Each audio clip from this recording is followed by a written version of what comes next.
Quando os cristãos recebem as informações apresentadas até agora neste filme, muitos deles ainda estão presos à ideia de que os judeus descendem fisicamente de Abraão, Isaque e Jacó, e que o restante de nós são gentios. Mas isso é tão simples assim? O único modo de uma pessoa poder realmente provar que é judeu seria através da genealogia. Na verdade, a maioria daqueles chamados atualmente judeus desconhece a tribo a qual pertence. As pessoas realmente sabem na comunidade judaica, ei, sou dos convertidos, ou sou da tribo de Judá mesmo, ou sou da tribo de Benjamim, ou da tribo de... No que diz respeito à tribo, nós não sabemos. Eu não sei a que tribo eu pertenço. Os únicos que sim sabem, eu mencionei os Cohen. Eles sabem porque isto é passado de pai para filho, porque ainda existem certas coisas que os Cohen / sacerdotes, certas bênçãos que ele diz, e assim por diante. Então eles mantiveram sua linhagem. Eles sabem. Eu mesmo não tenho a mínima ideia a que tribo pertence a meus ancestrais. E você diria que a maioria dos judeus não sabem qual tribo? Ninguém. Isso não foi preservado. Isso não tem importância. Hoje não tem a menor importância. Ok. Se realmente fizesse diferença quem é descendente de Israel e quem não é, então por que Deus nos falaria para evitar genealogias? A Bíblia nos diz em Tito 3,9 que devemos evitar genealogias. O Novo Testamento é muito claro. Não importa a origem de seus ancestrais físicos. Em Cristo não há nem judeu nem gentio. A Bíblia diz claramente, não há diferença entre judeu e o grego. Então, por que pensamos hoje que existe alguma diferença entre judeu e grego? E achamos que, de alguma maneira, se alguém descende de Abraão, Isaque e Jacó, pertence automaticamente ao povo escolhido de Deus, quer acredite ou não em Jesus Cristo. E eles podem ser circuncisos na carne, mas a Bíblia diz que é a circuncisão no coração e no espírito que faz você um judeu aos olhos de Deus.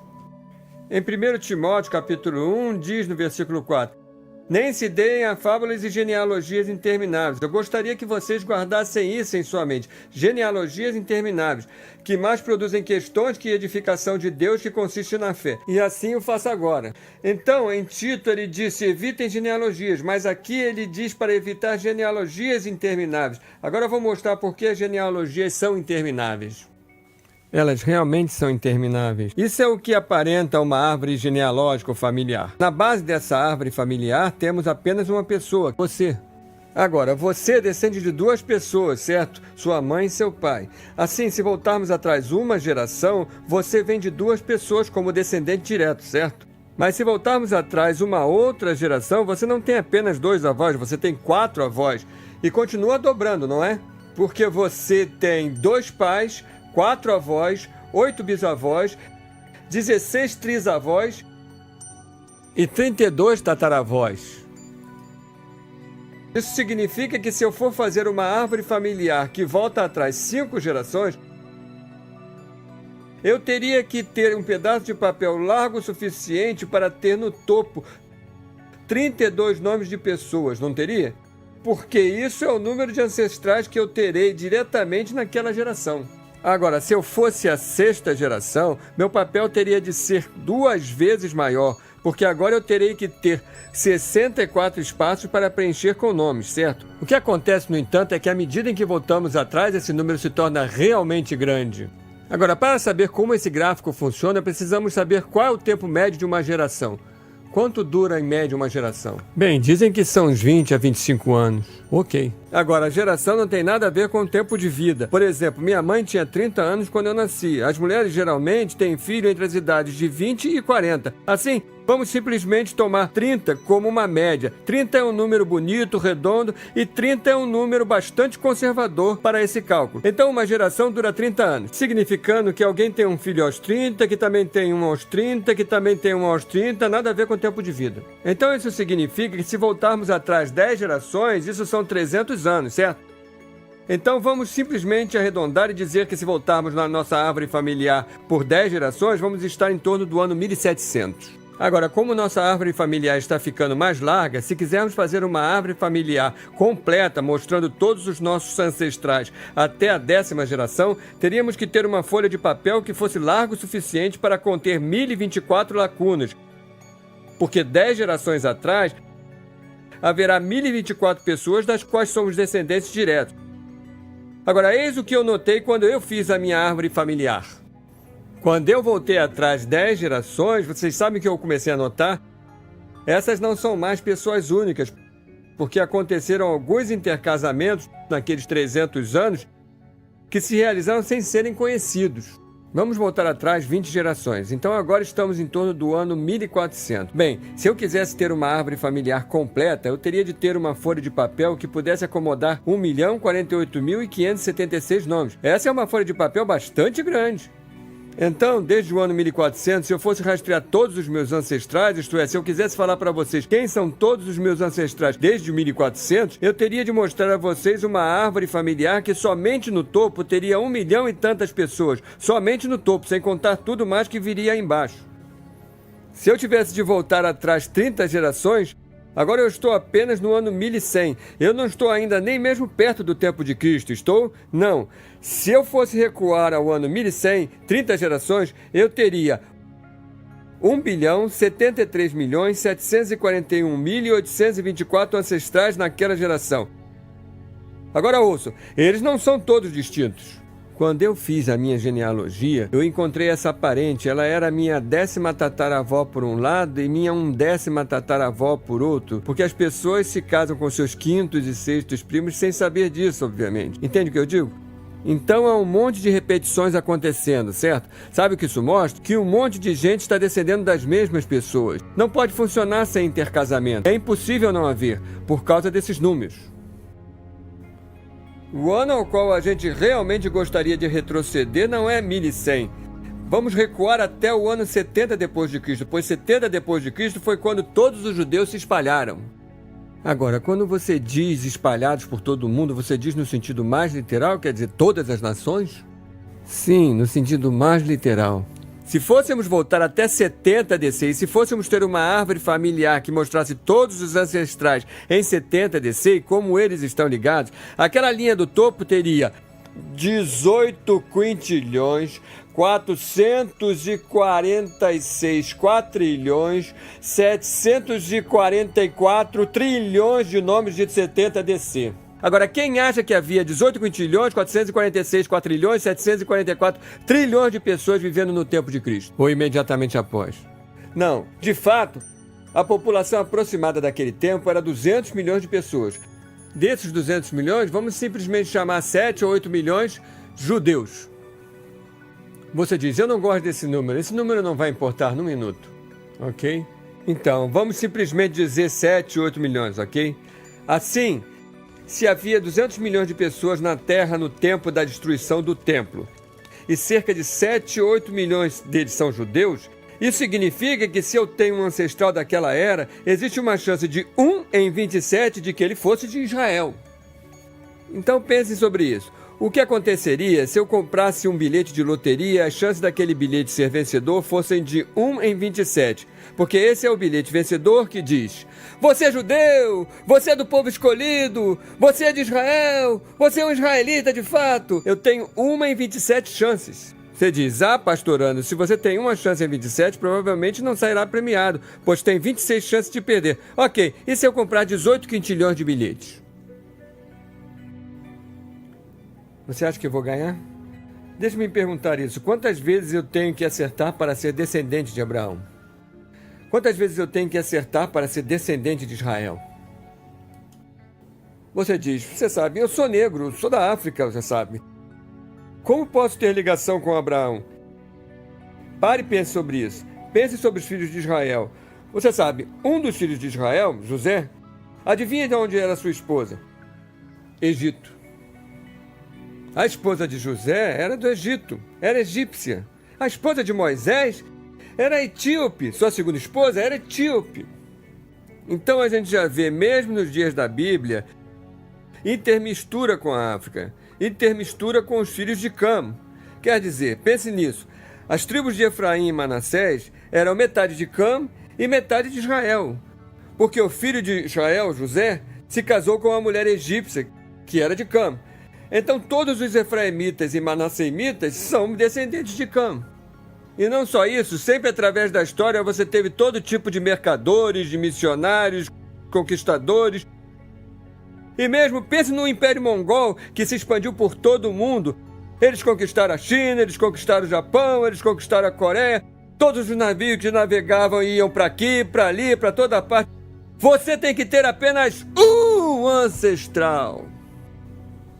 Dentre os seus milhões e milhões de ancestrais, você tem apenas que ter um que descende de Israel. E você é hoje um descendente direto de Israel. Você senta aí e diz, eu sou uma pessoa puramente branca, ou eu sou puramente asiático, ou eu sou puramente africano. Não, você não é. Ninguém é. As pessoas têm se casado e intercasado por milhares de anos. Então, você não pode ter nenhuma população pura. Sabe o quê? A Bíblia está certa quando diz somos todos de um sangue. Mesmo populações que a gente pensa, essa tem que ser 100%, não são 100%. Não existe nenhuma 100%. Você pode sentar aí e ter sua genealogia interminável. Não será sequer exata. Porque você sabe o que você não pode dizer a partir de uma genealogia? Alguém que cometeu adultério e disse para o seu marido, esse é seu filho. E não é? Você sabe, as pessoas fazem sua genealogia e como que tomam tudo ali como evangelho. Quando em realidade pode haver, como você eufemisticamente chama, evento de não paternidade. Existe um índice de não paternidade estimado em 5% por geração. De modo que se você retroceder 20 gerações, provavelmente terá um evento de não paternidade. Essa é a maneira suave de dizer. E se você considerar que uma geração tem 20 e 25 anos, isso significa que em 500 anos você deve ter naquela linha genealógica um evento de não paternidade. Cada 500 anos? É em uma única linha. Em uma só linha? Em uma só linha, mas quantas linhas a gente tem? Então, na verdade, alguém que traçasse sua genealogia não poderia dizer eu sei como um fato, eu sei toda a história porque estou olhando essa genealogia, porque o teste DNA irá revelar mais. O DNA não mente, as pessoas mentem, o DNA não mente. Certo. Então, a pessoa poderia dizer, sou judeu, não sou judeu. Exato. Mas o DNA? Certo. O DNA não tem uma agenda. As pessoas têm uma agenda. As pessoas têm motivo para mentir. E também podem simplesmente não saber a verdade, o que é possível mas também. Mas nem que estejam mentindo, apenas estão equivocados. Não, eles estariam apenas passando adiante informação equivocada. 1 em cada 15 americanos ou é adotado ou tem um dos pais que é adotado. Esse é um número bastante grande, sem dúvida. Quer dizer, quem aqui pode informar todos os parentes da sua linhagem que foram adotados? Ah, sim, meus ancestrais 300 anos atrás foram adotados. Você não vai lembrar disso? Então, existem adoções, existem infidelidades, existem viajantes, existem conquistadores, mercadores, missionários. Pessoas diferentes têm diferentes coisas que eles querem esconder. Então eles só vão contar para você o que eles querem que você ouça. Não importa de onde você é, pessoal. Deus diz... Você sabe por que Deus disse para evitar isso? Porque machuca sua mente só de pensar nesses números. Quero dizer, esses números queimam os miolos. Ele disse simplesmente, evitem isso. Evitem genealogias. Você sabe, eles trazem questões. Quero dizer, isso faz você se sentir realmente seguro acerca da sua nacionalidade agora? Não, levanta um monte de questões. Então, o que você pensa de alguém que procura um laboratório de DNA, põe seu DNA para ser testado, eles voltam e dizem, você sabe, você tem esses ancestrais judeus. Quer dizer, não tenho nada contra. Você aceitaria isso? Naturalmente, que é tão possível, porque eles ficaram tão espalhados. Eu nunca os contestaria. O diretor deste filme, Paul Wittenberg e eu, somos apenas um par de caras brancos e nunca nos disseram se éramos judeus ou tínhamos ancestrais judeus. Nós vamos lá fazer nosso teste de DNA e pesquisar esses fatos. Comparamos seu perfil de DNA com mais de 400 grupos populacionais no mundo todo e apresentamos os 50 principais. E para o DNA de ancestrais não precisamos de impressões digitais. Não é um documento legal, de modo que isso é tudo que precisamos, o SWAB e o nome. Esses seguirão à noite. Os resultados devem chegar em 3 ou 4 semanas. Algumas semanas depois, Paul e eu recebemos os resultados e, exatamente como disseram, somos uma mistura de um monte de nacionalidade. Tínhamos de tudo, desde árabe a brasileiro, americano nativo, e havia um monte de coisas lá que foram uma grande surpresa. E, como esperado, quando olhamos para nossos ancestrais longínquos, que vão além dos 50 do topo, ambos tínhamos marcadores para DNA judeu. Então eu decidi ter o DNA da minha avó testado para ver se judeu consta entre os seus 50 do topo. Nós testamos a minha avó, ela tem 94 anos, então queríamos fazer a coleta enquanto ela ainda está conosco.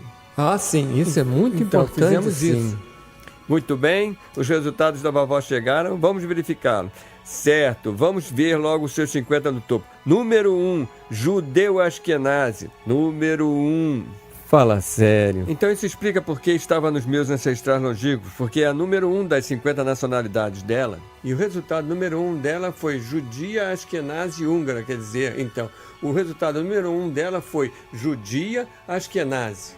Uau! Bem, com consultores de DNA, você sabe, temos feito isso por muitos e muitos anos. E não tenho visto isso com tanta frequência. Mas você sabe, cada relatório é único. As pessoas vão como, provavelmente é muito geral. Não, todo mundo é muito singular. Eu não sei quando eu vi número 1, Ashkenaz. Então isso é... Não... Quer dizer, talvez 3 ou 5 vezes. Uma coisa. Isso é muito raro. Se o DNA da minha avó tem número 1 Ashkenazi, haveria alguma dúvida de que ela é judia Ashkenazi? Não. E se ela é minha avó, isso faz de mim o quê? Que você é judeu. Então eu sou judeu. Você não precisa aceitar a religião. Eu digo etnicamente. Poderia. Etnicamente você é. Se você, ou seja lá o que você vai fazer com isso. Judeu. Eu neste momento te declaro judeu. É realmente isso a que tudo se reduz? Boa noite. DNA? Você deve estar brincando. E quanto a Jesus? E quanto à fé em Cristo? Como nesse mundo pode o povo de Deus ser determinado por DNA? Olha, não importa o que a nossa genealogia diz. Não importa quais são os resultados do nosso DNA. Nada disso é de fato importante. A única coisa que realmente importa é que somos filhos de Deus pela fé em Jesus Cristo. E eu encontrei tanta prova de que Israel de lá não é Israel da qual Deus está falando, mas nós que temos crença em Deus, que temos a fé de Abraão, nós somos os filhos de Deus, nós somos a semente de Abraão. Diz em Romanos 9, versículo 7, nem por serem descendência de Abraão são todos filhos, mas em Isaque será chamada a tua descendência. Isto é, não são os filhos da carne que são filhos de Deus, mas os filhos da promessa são contados como descendência.